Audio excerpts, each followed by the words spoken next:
Sometimes we don't know we're live until we're live. So here we are.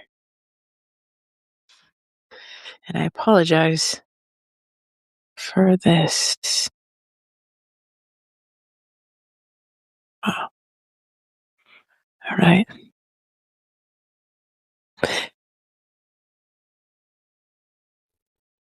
Okay.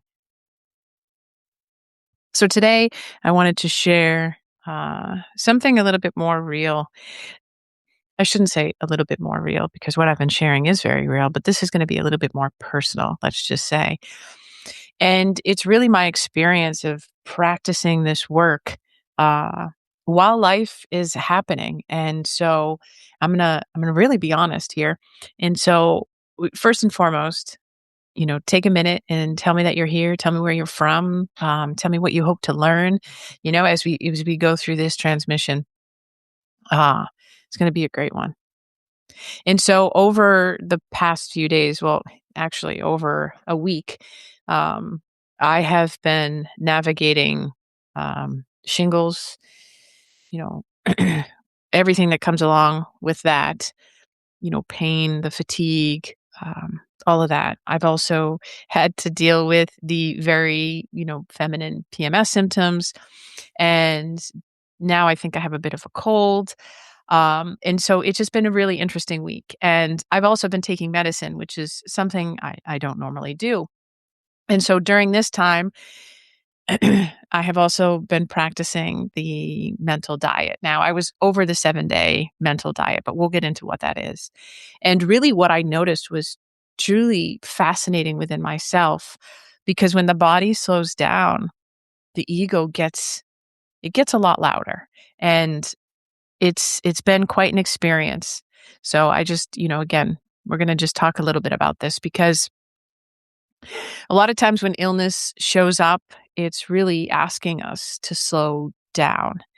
And a lot of times we resist, myself included. And we live in this culture of um, really pushing, the doing, and that we have to continue to do. And the body, it sometimes it becomes the teacher, and, we try to push through, we try to produce, we try to keep going, and I don't know if this is true for you, but it certainly is for me. But true nervous system regulation, it it means honoring the body instead of overriding it. And so they can live in harmony, and it really comes down to us, right? Because we have for however old you are, you have existed in this culture. I'm certain of it, right? Because it's all around us of continuing to do, do, do, do. Let's not take time for ourselves. Let's just. It's almost like a badge of honor for us to be, somewhat ill and keep doing it. And this is something that I really navigated this past week, and really saw a lot of the ego, kind of appearing within that. Because again, right, if we talk about the ego and I have, I talked about it last week in the talk that I did about, do you want to be right or do you want to be free? It is all ego based. And our ego really forms these past conditions and they create our reality, right? Through our thoughts, through our fears, through our traumas, through our cultures, through our and ancestral. And it's trying to control or it's trying to maintain control, right? That's what the ego is. It's trying to maintain control and it's trying to maintain safety within us. And the more we listen to the ego, right, which is what you're probably operating under right now, and hopefully within all of these teachings, they're really designed to help you understand that you are the operant power, that you are the one in charge of your own life, that you have created everything, right, myself included. And when you slow down, you can really start to notice where the ego sort of influences. And what I kind of have enjoyed, because it may sound silly, right, but yes, I have been you know feeling quite sick for over a week now in ways that have really been a challenge. And the interesting thing is, it's not the physical nature of the illness that has been the biggest challenge. It has been witnessing and being aware of my thoughts and the nervous system regulation and my nervous system regulation, right? Well, we think about something like shingles, which is entirely nervous system based. And so, they appeared. And for me, I thought to myself, well, this is great, right? This is my body, moving through. And so I embrace it. And it's not about having that victim mentality, but it is so easy to exist in that. And this was, something that was really conscious for me within, what it is that I'm experiencing is I am not the victim. This isn't happening to me. There's something here that I don't know. And I really am grateful for this experience because having, an illness, whatever it may be, it challenges you because your nervous system is already dysregulated because of the illness. And so for me, I had to be extra aware of my thoughts, which ones were mine and which ones were just representative of, these past feelings and beliefs that I don't attach to. And so it was a really, really interesting place. And, of course, my ego wanted to tell everyone that I had shingles and wanted to, really invite this victimhood. And that was just really powerful to move through. And I share this because you can too. And I'm not saying that it's easy. I'm not saying it's something that you can just flick on, but you do have that power within you. You do. And it's about understanding very simply our nervous system, right, is creating our life.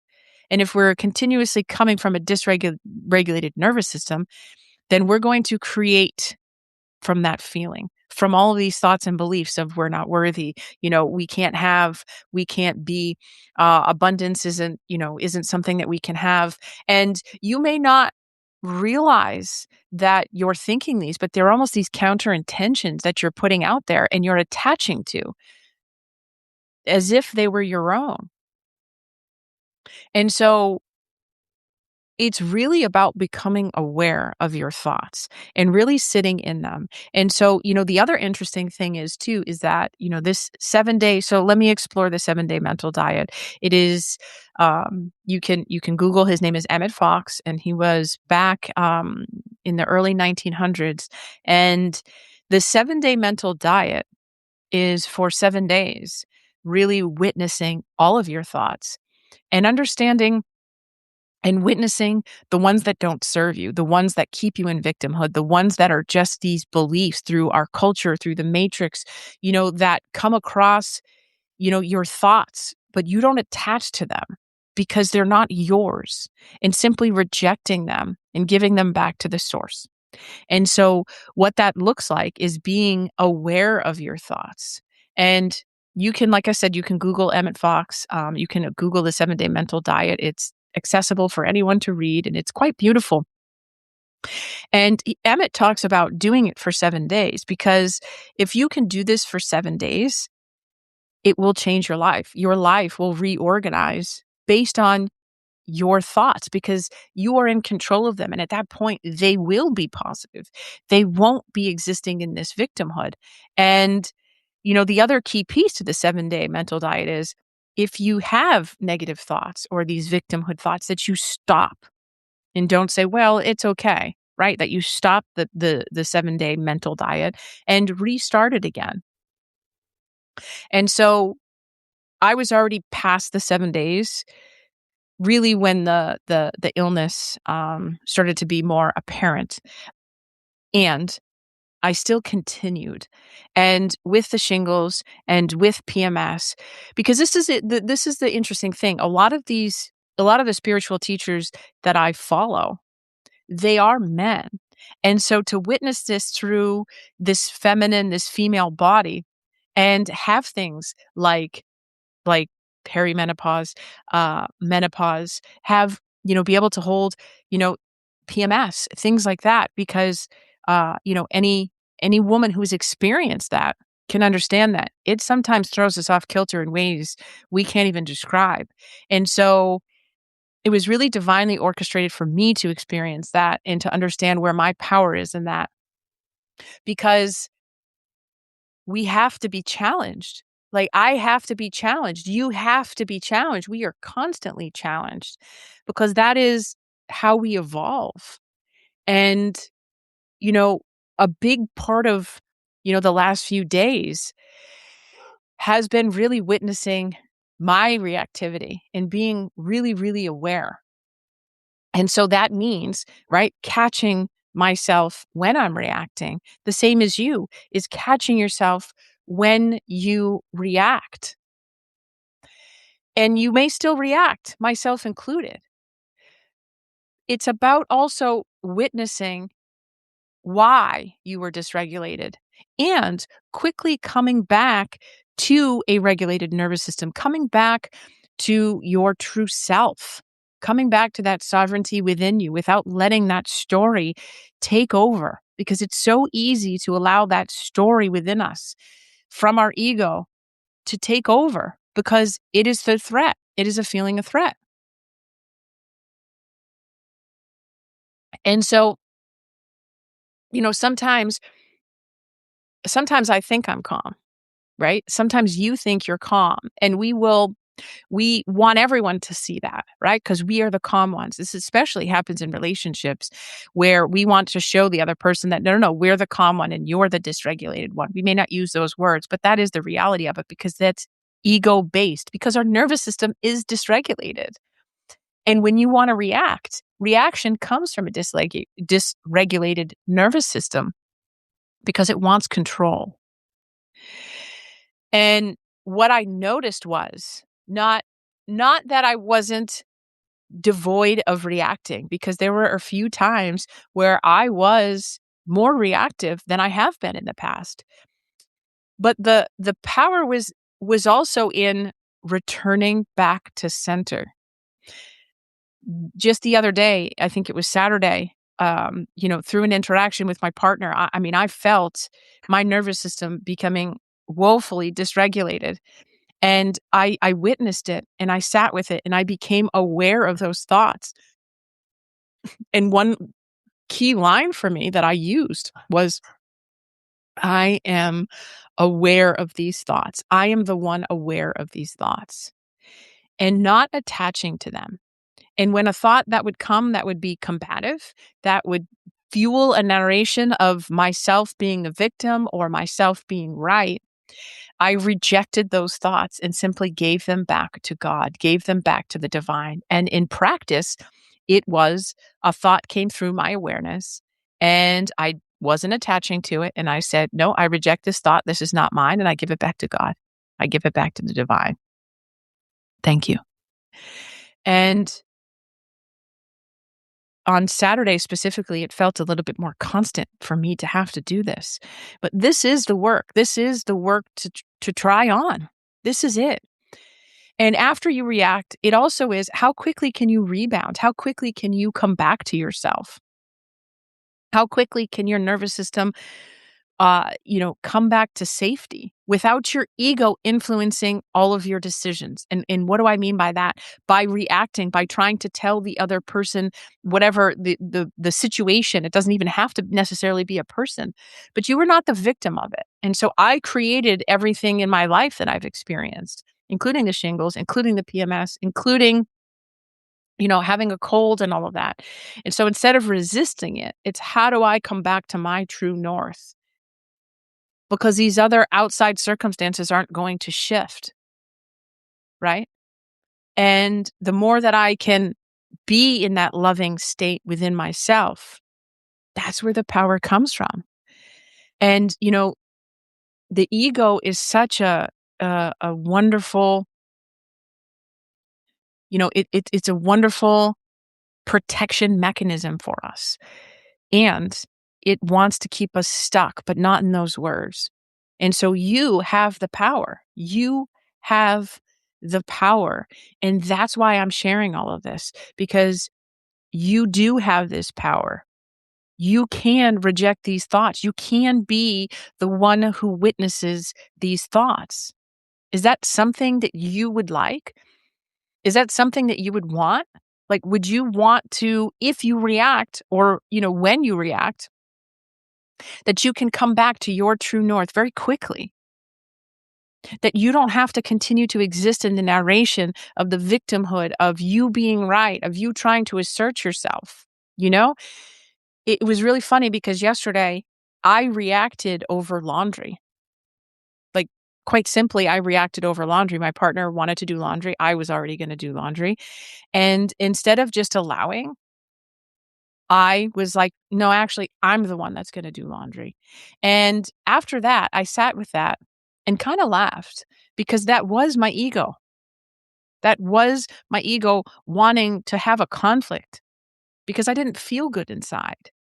And so it was in that moment that after I laughed, I brought myself back to my true north and I didn't think about the laundry again because it wasn't about the laundry. We fight, we want to infer ourselves over what we think is right, but it's never about that. It's all this internal state. And so the quicker you can come back to your true north, the quicker you come back to who you are, to who you are. And so, you know, I'll talk more about the 7-day mental diet. You can call it whatever you want, but it is so profound to sit in the seat of awareness within your thoughts. And as these challenges appear, that you witness them and not attach yourself to them. Because during that 7-day challenge, I thought to myself, well, I want a real challenge, right? Because it can't just be easy. That's not how we really learn and evolve. And then life delivered one divinely, divinely. And I'm grateful for it because it's when we're tested and it's when life gets uncomfortable that we can understand and we can truly expand. Because it's not about winning, right? It's not about winning. It's not about, well, if I have, okay, Tiffany's been telling me that I am aware of my thoughts, so I'm going to be aware of my thoughts. Maybe I do the 7-day mental diet and I'm winning, right? Or I just won against that thought, right? And we do need those wins, but it's not about winning from an egoic sense. It's not about perfection. It's about restoring regulation. It's about witnessing your thoughts and it's about rejecting those that aren't yours. It's about, again, restoring regulation, allowing what is to move through. The universe is universing, and you have created everything in your life up to this point. So have I. And so, yes, you can recognize that every thought doesn't belong to you, that not every thought belongs to you. Most of our thoughts come from conditioning. Fear. Oh, fear is so huge. Most of the narration is fear. And it's our ego protecting us from the past, but it's not something we need right now because you were the one witnessing it. And I know if you're still listening to this, you want that. You don't need another course. You don't need, another self-help book. You need to come back to you, to find you again. And so I shared my story, not to center on myself, but to really humanize this experience because this work isn't about being perfect. It's about remembering where your power is. And your power is here. Noticing the thought, noticing the reaction, and choosing what it is that you feed. You don't have to control every thought. You only have to notice which ones you give your energy to. And that will simply change your life. And so if you're moving through something right now, illness, stress, emotion, life, you don't have to get it perfect. Just notice the thought Notice the reaction and pause and gently return to the awareness because your power isn't in controlling life. Your power is choosing your state. And you don't have to believe me. But try it on. Try it on. Cheers.